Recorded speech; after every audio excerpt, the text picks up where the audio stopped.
Halo, Assalamualaikum warahmatullahi wabarakatuh. Kembali lagi kita ke pembahasan tentang fungsi teks dan fungsi logika yang ada di Microsoft Excel. Nah, sekarang teman-teman kalau melihat video ini sambil buka modulnya. Jadi nanti saya akan jelasin urut sesuai dengan yang ada di modul. Di sini saya udah buka bagian Excel-nya. Saya udah punya beberapa data ini, saya udah tulis biar nanti cepat kalau ngejelasin rumusnya. Nah, yang pertama itu ada fungsi left. Fungsi left itu apa ya Bu? Fungsi ini digunakan untuk mengambil karakter dari bagian kiri teks. Misalnya kayak gini ya. Saya punya data yang ada di sini ya. Di B678 ini saya jadikan satu. Nah, saya mau ambil dua angka dari kiri dari data ini. Nah, saya bisa menggunakan fungsi left ini. Jadi, saya bisa masukin rumus left, lalu kurung buka, kita klik data yang ini, kita kurung tutup, bentar-bentar. Jadi, left, terus kita pilih data yang mana yang mau diambil. Lalu, kita masukkan karakter, jadi itu kayak berapa karakter yang mau diambil dari kiri itu. Misalnya, saya ambil dua karakter. Jadi nanti yang akan masuk di sini hasilnya adalah dua karakter dari yang paling kiri. Nah, akan dari sini jadi dua karakter ini kan cuma yang 85 aja kan. Nah, kalau right itu kebalikannya. Jadi karakter yang diambil dari kanan. Jadi tinggal klik aja right.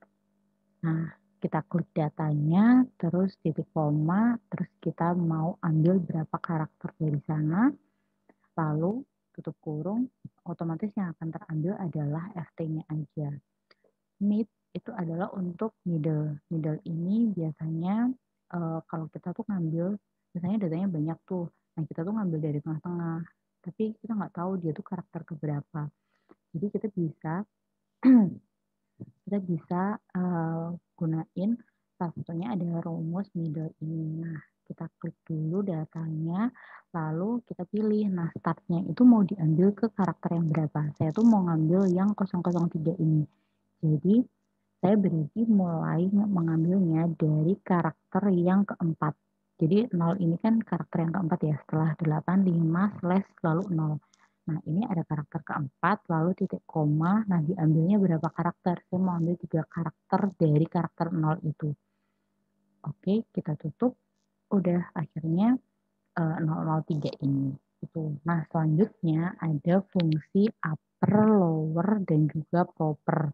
Nah, fungsi ini biasanya sih untuk yang teks banget ya. Biasanya kalau kita di Microsoft Word itu juga ada fungsi upper, lower kayak gini.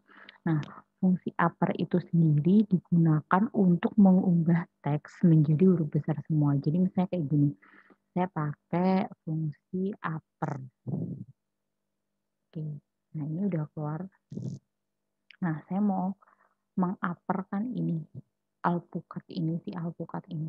Jadi tinggal kayak gini aja, otomatis semuanya akan berubah jadi huruf kapital. Nah, kalau lower itu kebalikannya. Jadi kalau misalnya kita pakai lower, saya mau ngecilin lagi si yang udah di upper ini tadi. Nah, dia akan balik ke kecil lagi. Bukan balik sih sebenarnya, dia akan diubah kayak gitu. Nah, kalau proper itu mengubahnya huruf huruf besarnya atau huruf kapitalnya itu cuman yang ada di depan aja. Nah, kita tinggal pilih yang proper, terus kita pilih yang alpukat tadi. Oke, jadinya kayak gini. Nah, untuk selanjutnya itu ada concatenate. Apa ya ini baca pastinya?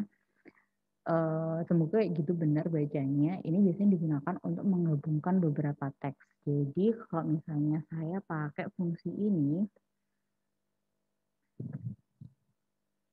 nah saya pengen menggabungkan si alpukat, mangga, sama si pisang. Kayak gini, otomatis, nah dia akan jadi satu tanpa spasi. Nah kalau untuk eksak itu tuh dia tuh fungsinya untuk membandingkan. Jadi misalnya saya pakai nih eksak.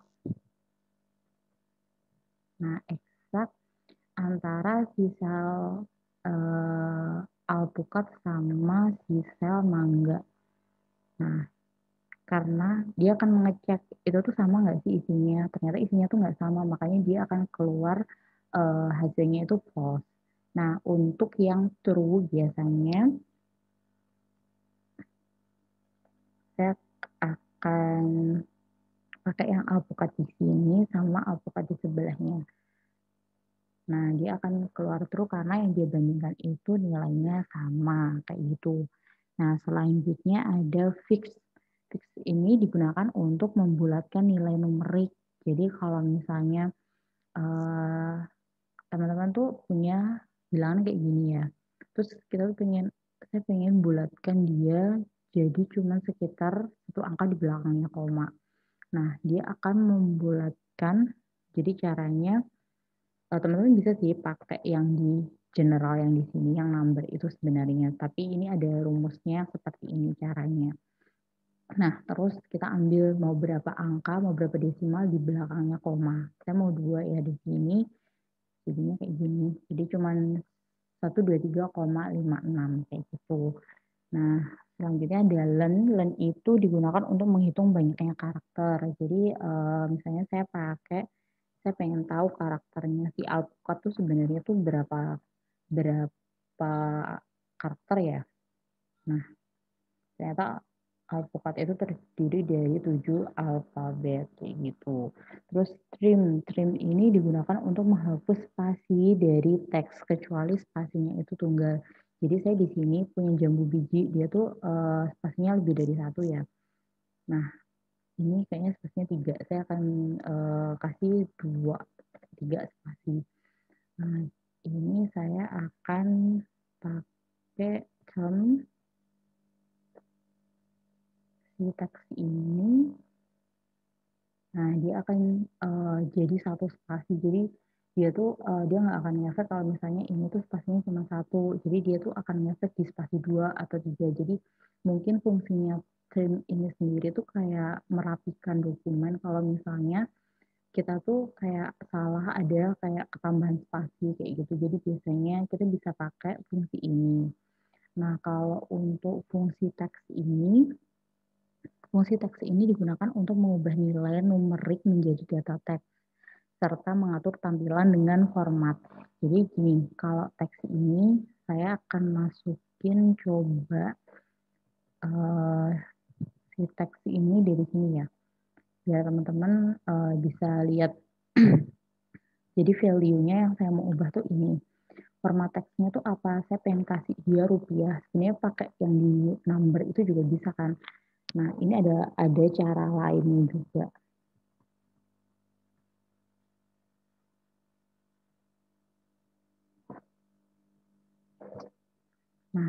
Nah, otomatis dia nanti itu akan kayak gini isiannya tuh. Jadinya hasilnya nah kayak gini. Terus yang value selanjutnya, value ini digunakan untuk mengubah nilai teks menjadi data numerik.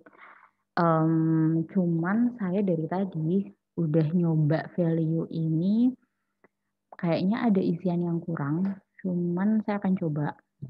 Mungkin teman-teman nanti ada yang nemukan si value ini pemakaiannya tuh seperti apa ya gitu. Karena di sini sih kalau seharusnya dia itu bisa mengubah nilai teks menjadi data numerik. Jadi kayak biasanya sih kayak hilang gitu spasinya, harusnya seperti itu. Tapi ternyata setelah dicoba nggak ada gitu. Oke, untuk teks semuanya udah. Nah, selanjutnya ada fungsi logika. Nah, fungsi logika ini kita bisa tahu fungsi logikanya tuh apa aja. Bentar. Oke, kita klik dulu ke netral. Nah, fungsi logika. Nah, logical itu tuh biasanya tuh kayak gini nih. Ini mulai rumus-rumus yang lumayan memusingkan sih biasanya, tapi tenang aja, semuanya ini tuh ada di sini. Jadi kita akan belajar untuk fungsi logika yang ini hari ini. Nah, terus di sini saya punya beberapa nilai. Nah, keterangannya itu ini adalah penggunaan dari si fungsi if itu sendiri. Nah, saya punya beberapa nilai yang harus diisikan. Keterangannya itu ada nilai yang baik dan sangat baik. Nah, fungsi if ini kita nggak perlu ngisiin satu-satu. Jadi kita bisa pakai sekali if. Nah, lalu yang pertama nilainya berapa? Terus kalau nilainya ini lebih dari, saya pakai lebih dari 70,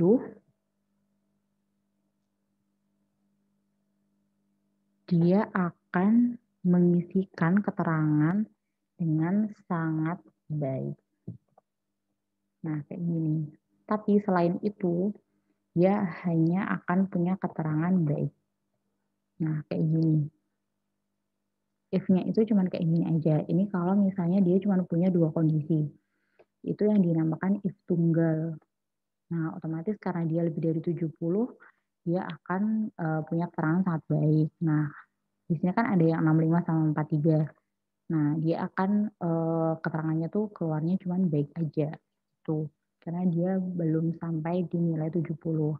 Nah, yang kedua itu ada fungsi majemuk. Nah, ini biasanya digunakan kalau kondisinya itu lebih dari 2. Biasanya sih kalau misalnya keterangannya gini, sangat baik, baik, dan cukup kayak gitu. Kita akan coba ya. Nah, kita pakai if yang pertama. Kita sebenarnya bisa sih pakai yang di sini. Kita coba yang di sini. Nah, if yang pertama, apabila ini dia tuh yang pertama berisi lebih dari, misalnya lebih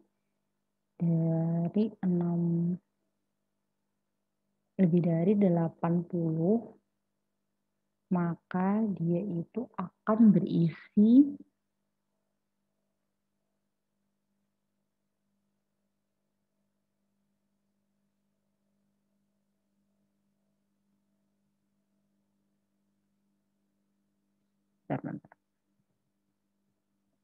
if apabila si ini lebih dari 80, dia akan berisi, astagfirullah, dia akan berisi sangat baik. Nah, setelah itu kita akan pakai kayak gini. Nah, ini tuh ada if lagi. Nah, if-nya ini baru kondisi yang kedua. Jadi ini lagi apabila lebih dari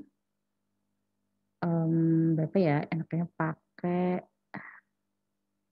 65, dia akan punya keterangan baik aja.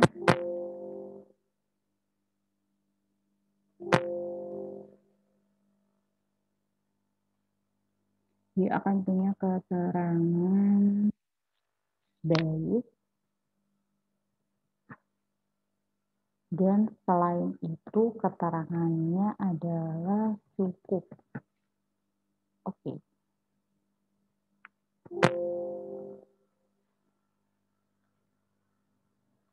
Nah, kita akan lihat. Oh, saya tadi kebanyakan tanda kurungnya. Nah, kayak gini. Jadi, ya karena ini di atasnya. Oh, ini tadi maksudnya 60, biar tahu perbedaannya. Nah, akhirnya yang ini kan kondisinya yang kedua kan, yang baik, terus yang ini adalah cukup kayak gitu. Ini adalah salah satu if majemuk. Jadi yang pertama dulu ditulis, yang kedua, baru yang kedua ini kan yang if tunggalnya itu. Jadi penambahannya itu ada di depannya kayak gitu. Terus contoh yang ketiga, kita mau pakai fungsi OR. Nah, di sini tuh fungsi OR itu harus memenuhi salah satu dari si kondisi yang kita sebutkan. Jadi di sini saya udah punya tabel nih. Nah, total bayarnya itu kita rumusin dulu ya. Sama dengan harga per unitnya. Harga per unitnya berapa dikalikan dengan si jumlah belinya. Kayak gini kan, biasanya total bayar biasa aja, perkalian biasa. Nah, PR-nya adalah ketika kita memberikan nilai untuk diskonnya. Nah, di sini ada perintahnya. Jika nama produk adalah baju atau jumlah beli lebih dari 7, maka akan mendapatkan diskon 10% dari total pembayaran. Dan jika nama produk bukan baju atau jumlah belinya kurang dari 7, maka diskonnya adalah 0. Nah, ini kan ada dua kondisi, antara namanya baju atau jumlah belinya tuh lebih dari 7.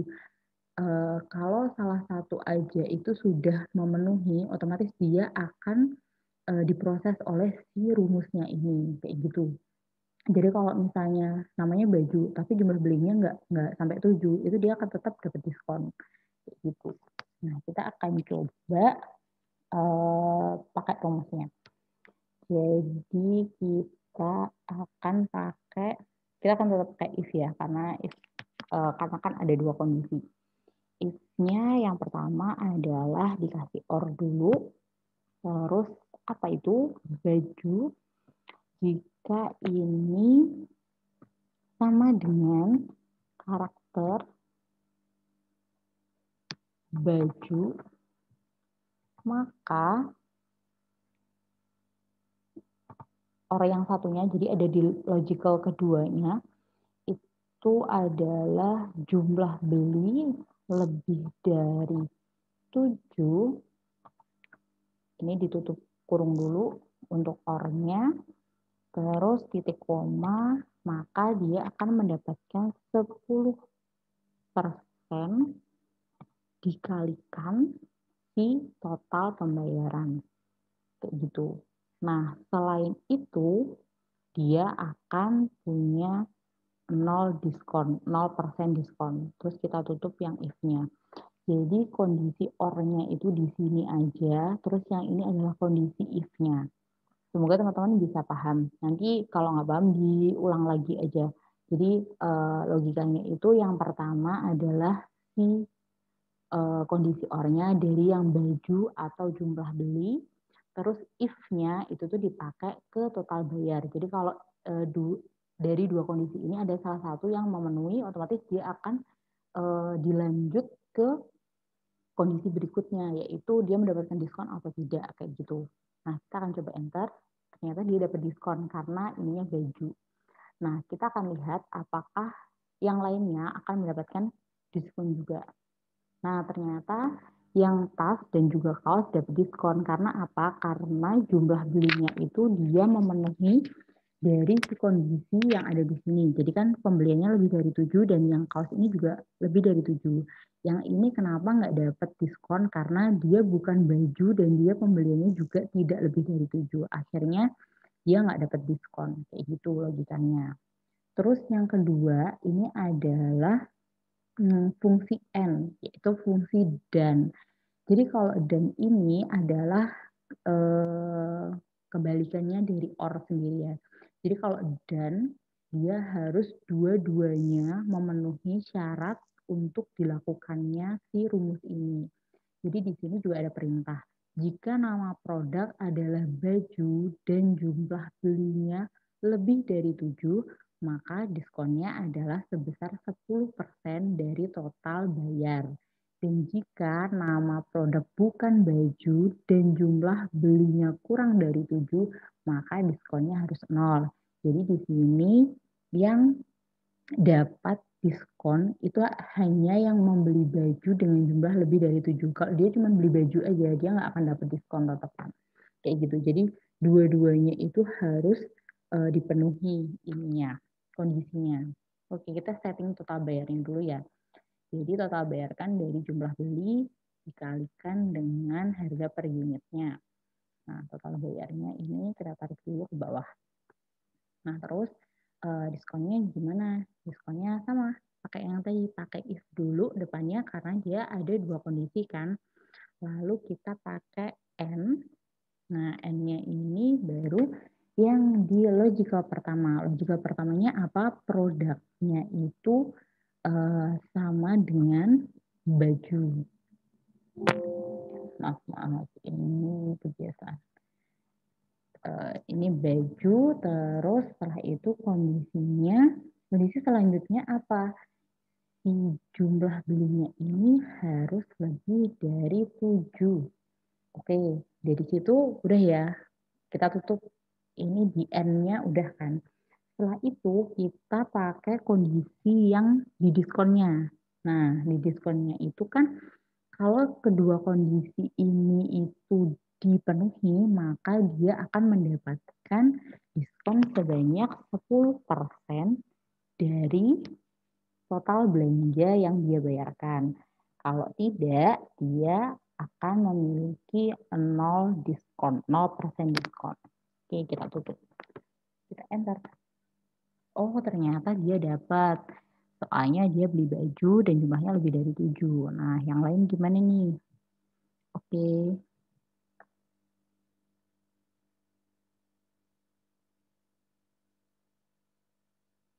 Ternyata yang lain nggak dapat karena yang dapat cuman yang baju aja walaupun pembeliannya tuh lebih dari 7 kayak gitu.